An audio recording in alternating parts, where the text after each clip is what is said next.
Chapter 2, Salient Features of the Constitution 1. So here we will study regarding the features of the Constitution. In previous chapter, we studied regarding our Constitution in details. In this chapter, we will study regarding the salient features.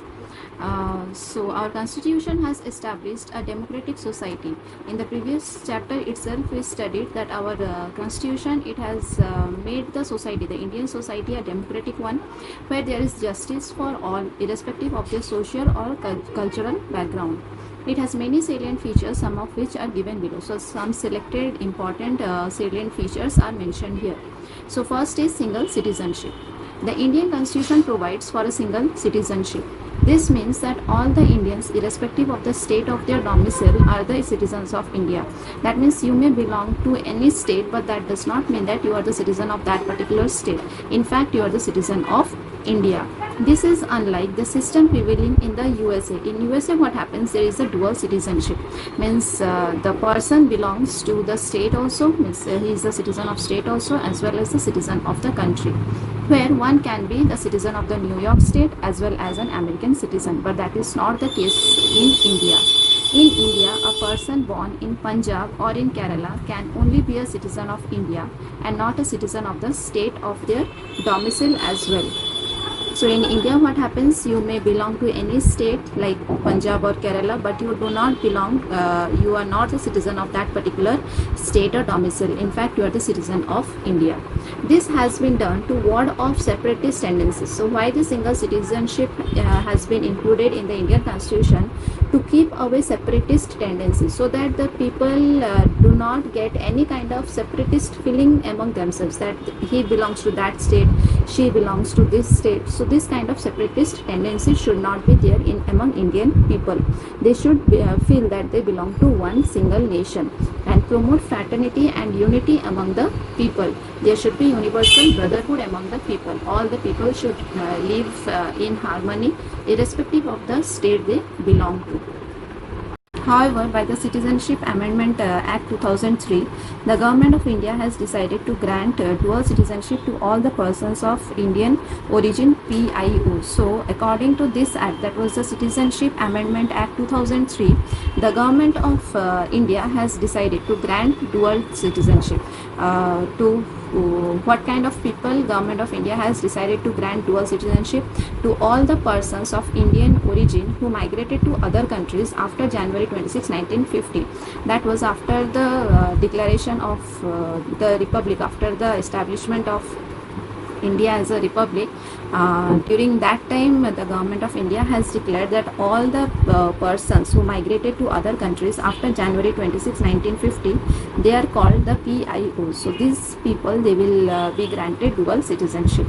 All privileges of an Indian citizen except the right of voting could be enjoyed by those holding dual citizenship. So what will happen according to this act? According to this act, these migratory people who migrated to other countries, they got this dual citizenship, but they will be excluded from this right to vote. They will be enjoying all other privileges except this right to vote. They cannot vote for their own country.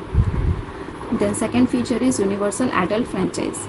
This means that all persons of 18 years of age and above have the right to vote, irrespective of their caste, color, religion, etc.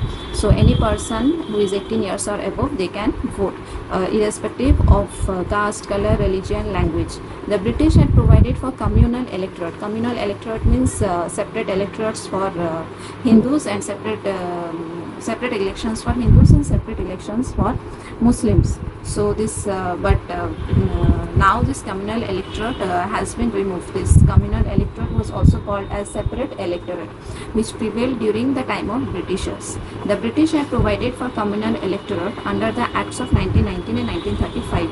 The Constitution of Independent India has replaced this system by introducing joint electorate. So now we don't have communal or separate electorate. Now we have joint electorate. Means all the people, only the condition is he or she should be 18 years of age, can vote. According to this system, resident voters of a constituency have to vote for the same candidate irrespective of his caste or creed. So under this joint electorate, the resident voters of a constituency, every constituency's resident voters, they can vote for their candidate irrespective of his or her caste or creed. Similarly, some seats are reserved for candidates from scheduled castes and scheduled tribes. So constitution has also provided reservation of seats to bring for this depressed class, to bring back or to give them privilege in the society. So for that, reservation has been done by the constitution for these people. They are the people belonging to scheduled caste and scheduled tribes. All people from such constituencies have to vote for the candidates of the area. This system is aimed at curbing communal politics and fostering communal harmony.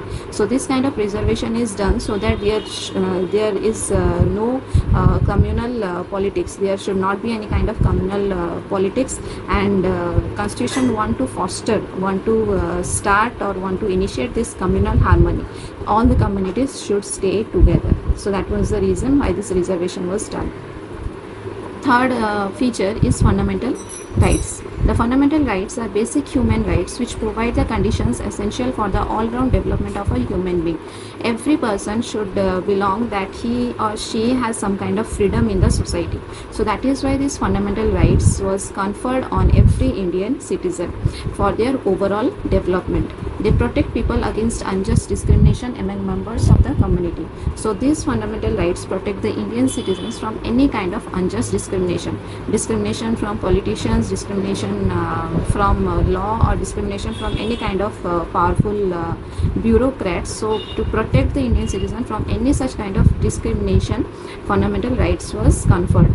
They don't make distinctions between human beings based on race, color, sex, religion, or other such considerations. So fundamental rights is conferred on every Indian citizen irrespective of race, color, sex, religion, or any kind of discrimination is avoided. They give recognition to dignity and equality of all human beings. So fundamental right gives dignity and equality to every human being, because previously, as there was a discrimination between high caste and low caste, the low caste people were not given the privileges to live in a society.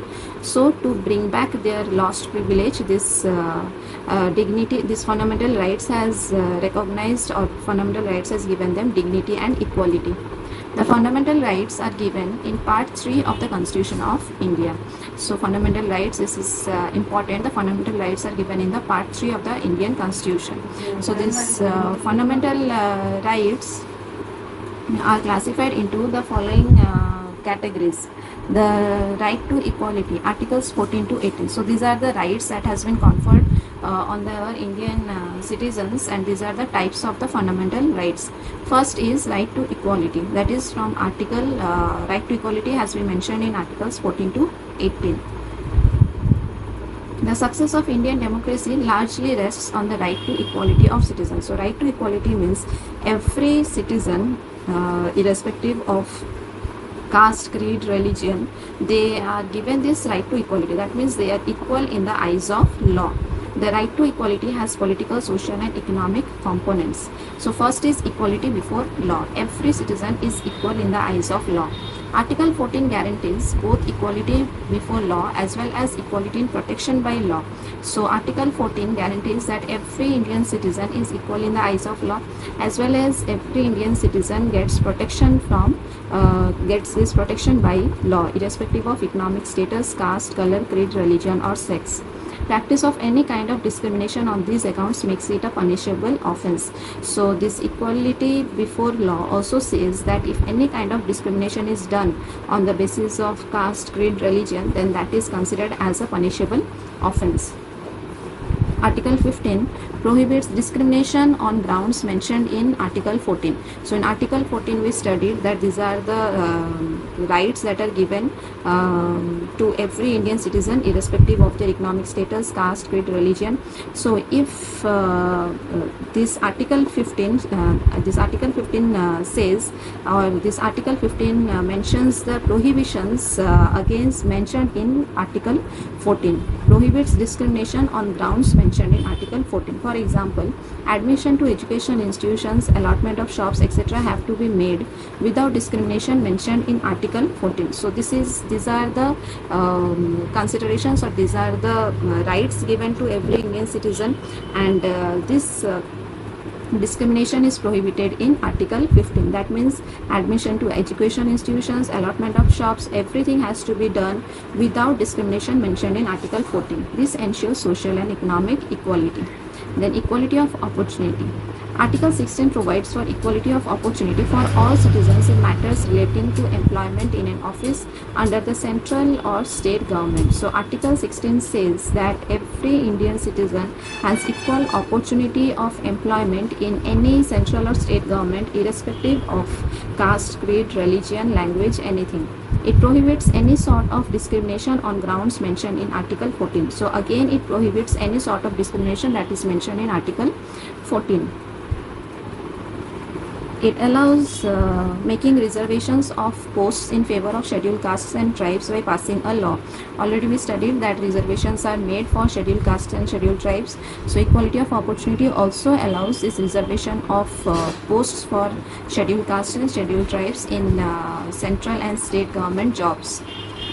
At present, 27% posts in government service are reserved for other backward classes, that is OBCs, 15% for scheduled castes and 7.5% for scheduled tribes. So these are the percentage of reservations for people belonging to depressed class. Abolition of untouchability. Article 17 abolishes untouchability and its practice in any form, any person preventing the other from entering a place of public worship or using a public well, a public transport, etc. can be punished by law. So these were the practices that was prevailing in India in pre-independence period. So to prohibit such kind of practices, again, this abolition of untouchability has been included in Article 17, so that every person is equal. There should not be any kind of practice of untouchability. Any person preventing other from entering a place of public worship, if anybody is preventing any other person from entering any kind of place of public worship using a public well, public transport, etc., this is considered as a punishable offense. Then abolition of titles. Article 18 abolishes all titles like Rai Sahib, Khan Bahadur, Maharaja, etc. So these were the titles that were taken by people, or that were conferred on people during pre-independence period. But now such kind of titles are abolished.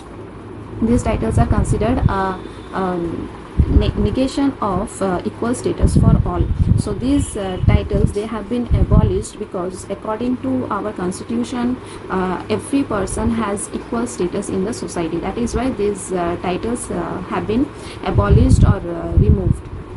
However, titles such as Bharat Ratna, etc., given for meritorious public service, or other titles in field of sports, academic honors, or military service are not covered by this provision.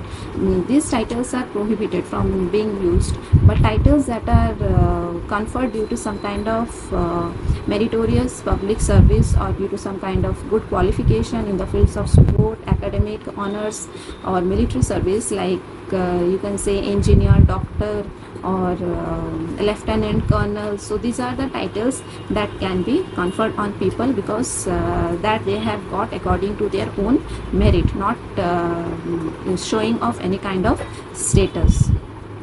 The 42nd Amendment Act 1976 puts certain restriction on the right to equality. A person cannot move the court if his right to equality is restricted to implement the directive principles of state policy. So this is one kind of exception to right to equality.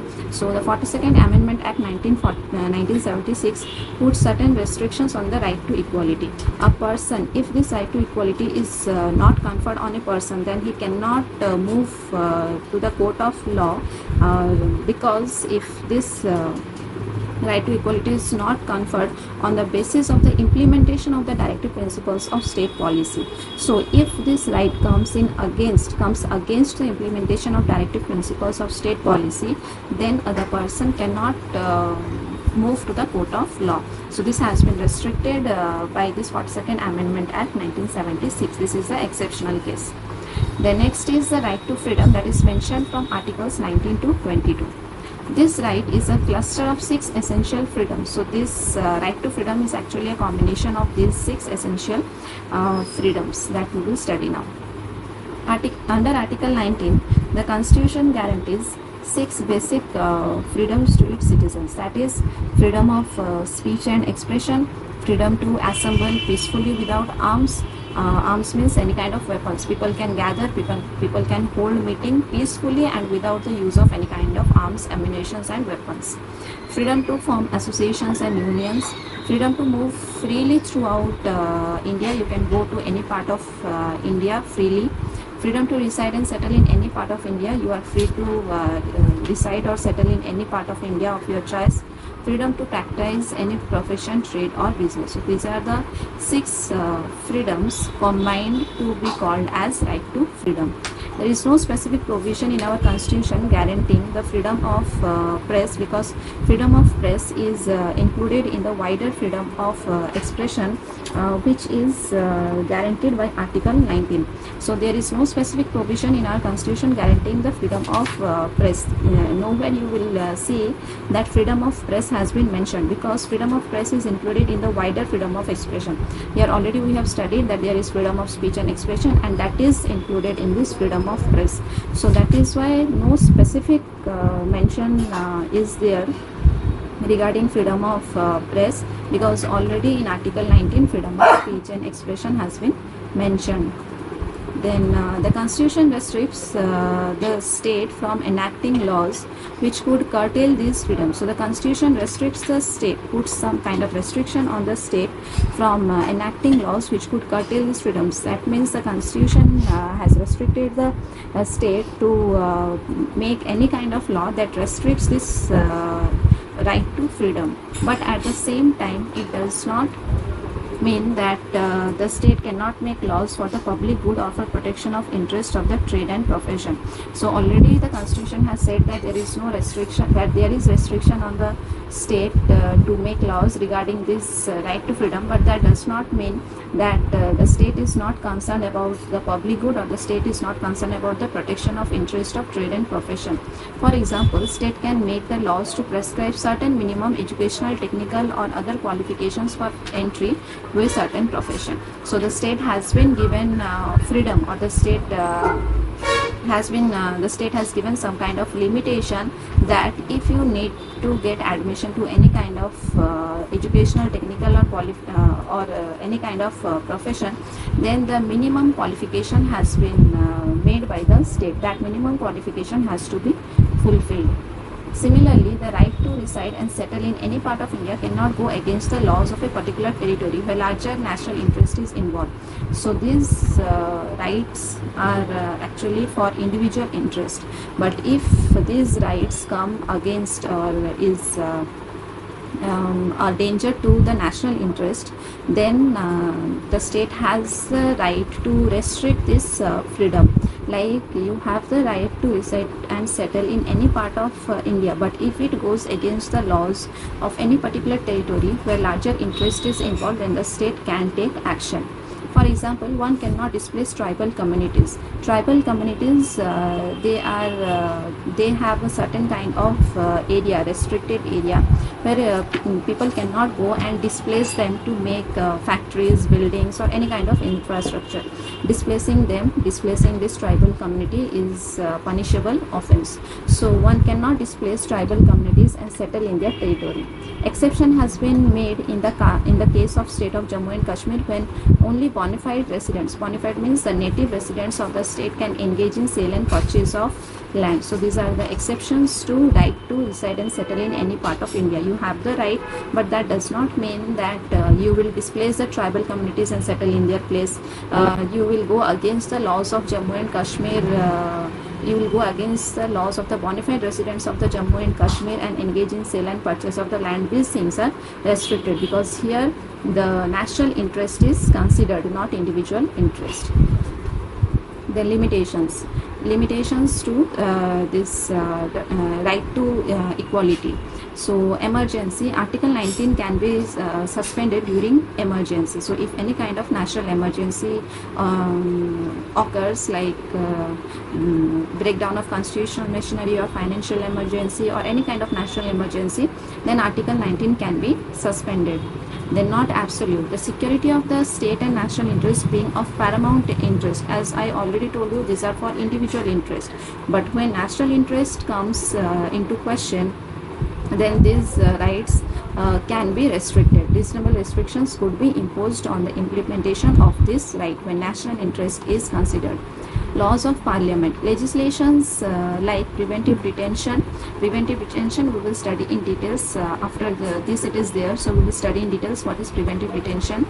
Essential Services Maintenance Act, that is ESMA, a law to ensure the delivery of essential services like public transport, health, etc., health services, etc., which if obstructed would affect the normal life of the people, impose certain restrictions on the right to freedom. So these are the laws of the Parliament that are enacted to impose certain restrictions on the right to freedom.